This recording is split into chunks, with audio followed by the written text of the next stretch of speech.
Yn y fideo yma, mi wnawn ni ystyried y theori tu ôl i'r ffwythiannau trigonometreg, sec, cosec a cot. Nawr yn gyntaf, gadewch i ni feddwl yn ôl at waith tygau. Os oes gennych chi driongl ongl sgwar, ble mae'r ochrau wedi cael ei labelu efo'r geiriau cyferbyn, agos a hypotenuse, yna dyn ni'n cofio gobeithio fod sy'n theta yn cael ei ddiffinio fel y ffracsiwn cyferbyn dros hypotenuse. Mae cos theta yn cael ei ddiffinio gan y ffracsiwn agos, neu adjacent yn Saesneg dros hypotenuse. A wedyn mae tan theta yn cyferbyn opposite dros yr agos, yr adjacent neu eto. Nawr, mae'r diffiniadau gyfer sec, cosec a cot yn dod drwy ystyried cilydd y ffracsiynau yma. Nawr, os dwi'n cymryd cilydd o'r ffracsiynau, fel oedd gyda fi y ffracsiwn hypotenuse dros cyferbyn, a wedyn hypotenuse dros agos, ag olaf agos dros cyferbyn, na dyma ni y diffiniadau ar gyfer y tri peth newydd yma. Mae sec theta yn cael ei ddiffinio gan y ffracsiwn hypotenuse dros agos, mae cosec theta yn cael ei ddiffinio drwy wneud hypotenuse rhan efo cyferbyn, a mae cot theta yn dod drwy wneud agos rhan efo cyferbyn. Nawr mae'r geiriau yma cosec, sec a cot yn fyr ar gyfer second, cosecant a cotangent. Ond fel arfer, dyn ni ddim yn defnyddio'r diffiniadau yma ar gyfer sec, cosec a cot. Dyn ni yn defnyddio y diffiniad yn herma y cilydd o sy'n, cos a tan. Ac felly, be dyn ni'n gofio fel arfer ydy fod cosec theta yn cilydd sy'n theta, 1 dros sy'n theta. Mae sec theta yn cilydd cos, 1 dros cos theta. A mae cot theta yn cilydd tan, 1 dros tan theta. Nawr, y diffiniadau yma, ydych chi angen cofio a dysgu. Sylwch fan hyn, dydy'r S am sec ddim yn mynd efo'r S am sy'n, a'r C am cosec yn mynd efo'r C am cos. Mae hynna yn gwrthro y ffordd sy'ch chi'n ddisgwyl efallai, ond mae'r T yn cot theta yn mynd efo'r T yn tan theta. Chi jyst cymwch ofal efo hynna fe chi ddim yn cymysgu efo'r llythrennau. Nesaf, gadewch i ni ystyried y graffiau ar gyfer sec, cosec a cot. Na, dyma ni ar wefan Desmos, lle dyn ni'n gallu plotio graffiau gwahanol. A na i gychwyn fan hyn drwy blotio graff sy'n, felly ni'n deipio yn hafelu sy'n_x yn fan hyn. A dyma fo'n goch, dyn ni'n gweld graff cyfarwydd gobeithio gyfer sy'n, sydd yn amrywio rhwng -1 ag 1. A wedyn, os na i deipio oddi tan o fo fan hyn wan, yn diffiniad ar gyfer cosec x sydd yn 1 dros sy'n_x, felly na reid 1 dros sy'n_x i fewn i fan hyn. Na dyma ni y graff ar gyfer cosec, yr gromlin las. Nawr, os ni'n cymryd munud o'n i ystyried be dyn ni weld. Os ni'n ystyried enghraifft ar ongl 90 gradd yn gyntaf. Nawr mae y graff coch, graff sy'n efo gwerth 1 yn fan yma, a wedyn fasa gwerth cosec felly yn cilydd 1, wel 1 dros 1 yn 1. A felly dyn ni'n gweld fod y gromlin las hefyd yn cyrraedd 1 uned i fyny yn fan hyn. Ond os ydym mynd mwy o'r chwith, yn ôl o'r raddfa yma, os a 30 gradd o gwmpas fan hyn ddydyn ni, oeddwn ni'n gwybod fod sy'n 30 gradd yn hanner, felly mynd ar draws i hanner fan hyn. Wel, gwerth cosec fan hyn os a cilydd hanner. 1 rhannu fo hanner, o os a hynny yn 2 sydd yn y pwynt yma ar y gromlin las. Ond fel dyn ni'n dod yn fwy agos at y tarfbwynt, mae gwerth sy'n yn mynd yn llai yn llai, ac felly mae gwerth y cilydd 1 rhannu fo'r gwerth y sy'n yn mynd yn fwy ac yn fwy ac yn fwy. Ond mae yna broblem efo 0 yn y tarfbwynt fan hyn. Gwerth sy'n, pe mae'r ongl yn 0, ydy 0, a wedyn dos a ddim ystyri 1 rhannu efo 0, neu cilydd 0. Ac felly mae gennym ni asymptot ar gyfer graff cosec yn y tarfbwynt. Felly os na i guddiad graff sy'n y gromlin goch fan hyn, a just dangos graff cosec, a sy'n ni'n gallu enghraifft dangos yr asymptot na drwy reid x yn hafel i 0 i fewn fan hyn, a dyna ni y linell vertical wyrdd yma yn asymptot ar gyfer y graff.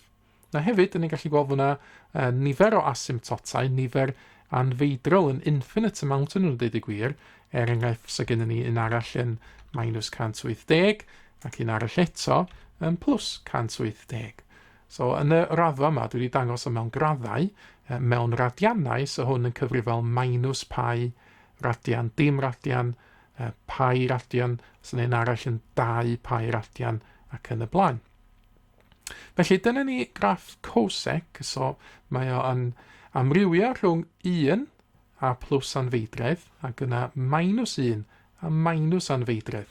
A mae wedi cael ei ddiffinio gyfer pob un ongl heblaw amdan yr ongl yma lle mae'r asymptotau yn ymddangos, felly minus 2 pi neu minus 360, minus pi, dim pi radian, 2 pi radian ac yn y blaen. Felly dyna ni y graff ar gyfer cosec, sef 1 dros sy'n. Nawr os na cael gwared o hein i gyd rwan ac ystyried nesaf graff sec, wel sec ydy 1 dros cos, felly yna gychwyn drwy reid graff cos i fewn yn hyn, yn debyg iawn i graff sy'n, ond i cael ei symud 90 gradd i'r chwith yn fan yna.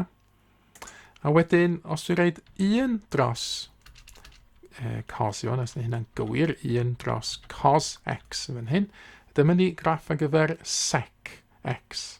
Felly eto gromlin las dyn ni weld y fan hyn. Mae'n debyg iawn i'r graff ar gyfer cosec, ond dyn ni symud y graff cosec 90 gradd i'r chwith i gael graff sec.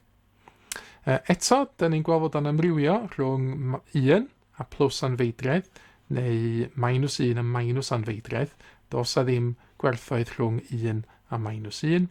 Ac eto mae gennym ni asymptotau, ond troen yn llefydd gwahanol, mae yna asymptot yn 90 gradd, enghraifft, neu pi dros 2 radian, os yna arall bellach i'r dde yn 270 gradd, neu 3 pi dros 2 radian, 1,5 pi radian, ac debyg iawn yn yr cyfeiriad negatif hefyd, minus 90 neu minus pi dros 2, minus 270 neu minus 3 pi dros 2 radian, ac yn y blaen.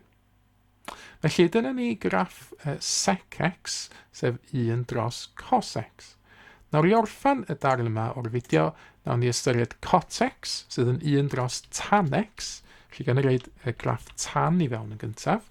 A ydych chi'n gweld y fan hyn ma, hwn yn amrywio rhwng minus anfeidredd a plus anfeidredd, efo asymptotau yn ymddangos minus 90, plus 90, 270, 450 ac yn y blaen.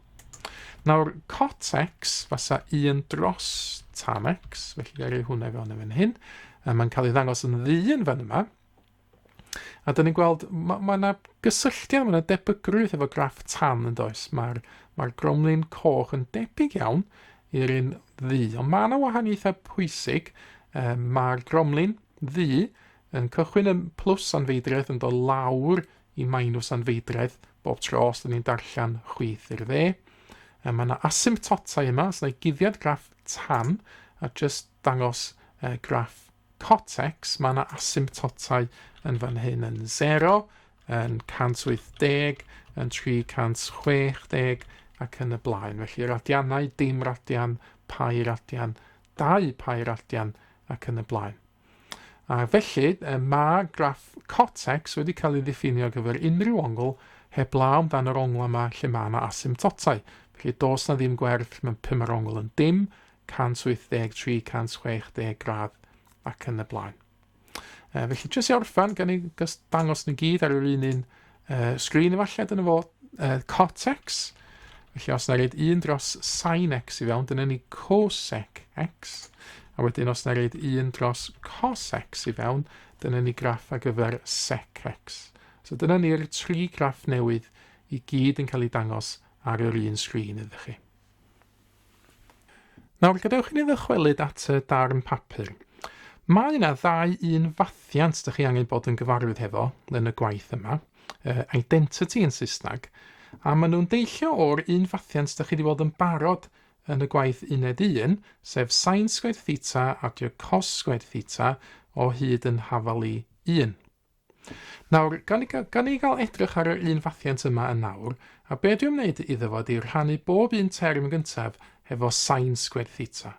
Felly sin² theta yn cael ei rannu efo sin² theta, adio cos² theta yn cael ei rannu efo sin² theta. Mae hwnna o hyd yn hafal i 1 rhannu efo sin² theta. Nawr, y term cyntaf yn hyn, dyn ni'n gweld fod y sin² theta ar y top yn canslo efo'r sin² theta ar y gwylod, a gadael ni efo 1. A wedyn, dwi am sgwennu yr ffracsiwn nesaf, mae cos² theta, fydde fel amdan hwnna fel cos theta lluosi cos theta. Ac felly ar y gwylod, sin² theta, fysa hynna'n sin theta lluosi sin theta. A wedyn, yr un math o beth ar y ffracsiwn ar y dde, sin² theta ar y gwylod, meddwl amdan hwnna fel sin theta lluosi sin theta. Wedyn, llinell nesaf, dwi am hollti'r ffracsiwn yma fel hyn, cos theta dros sin theta lluosi hefo cos theta dros sin theta. A dwi'n gwneud beth tebyg ar y ffracsiwn yma ar ochr dde, dwi am sgwennu fo fel 1 dros sin theta lluosi 1 dros sin theta. Nawr, ar gyfer yr ochr dde yma nawr, 1 dros sin theta sydd gennym ni dwy waith. Wel, mae gennym ni diffiniad yn y top y fan hyn ar gyfer 1 dros sin theta. Cilydd sin theta ydy cosec theta. Ac felly, ar ochr dde'r unfathiant yma, fyddai sgwennu cosec theta lluosi cosec theta. Wel, sa hwnna yn gallu cael ei sgwennu fel cosec² theta.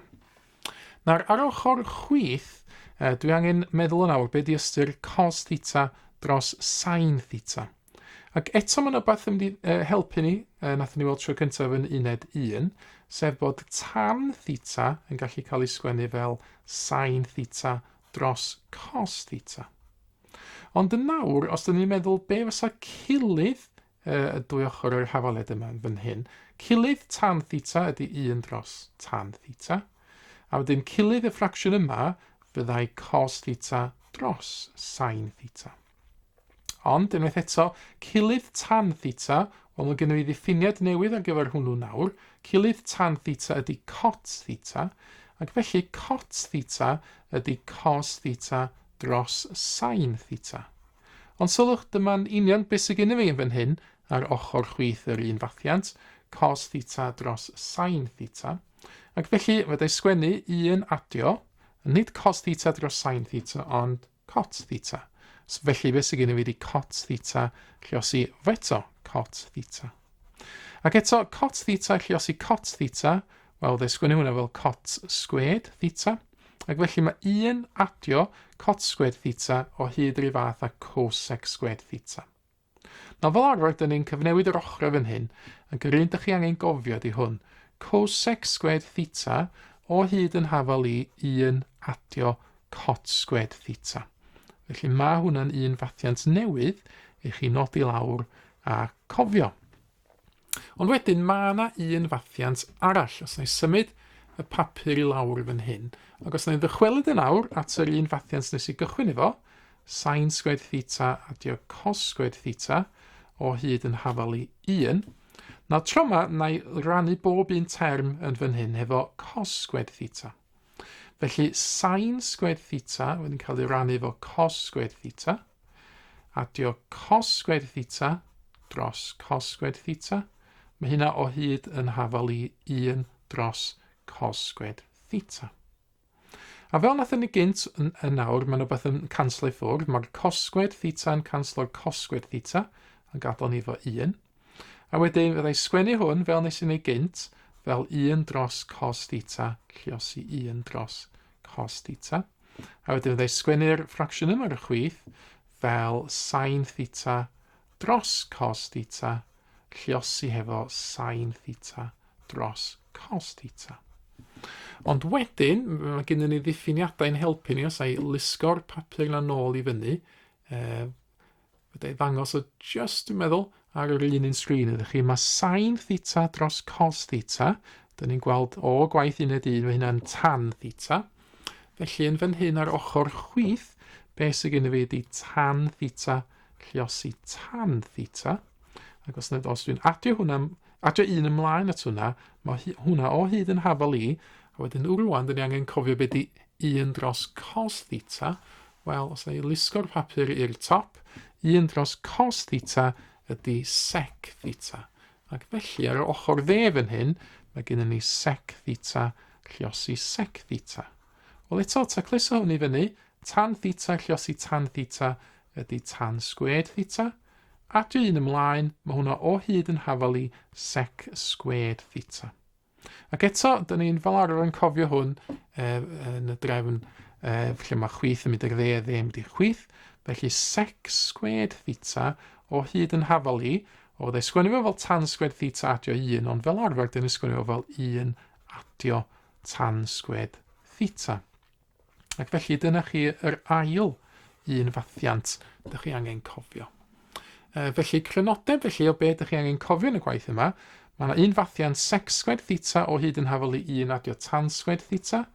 Mae cosec² theta o hyd yn hafal I 1 adio cot² theta.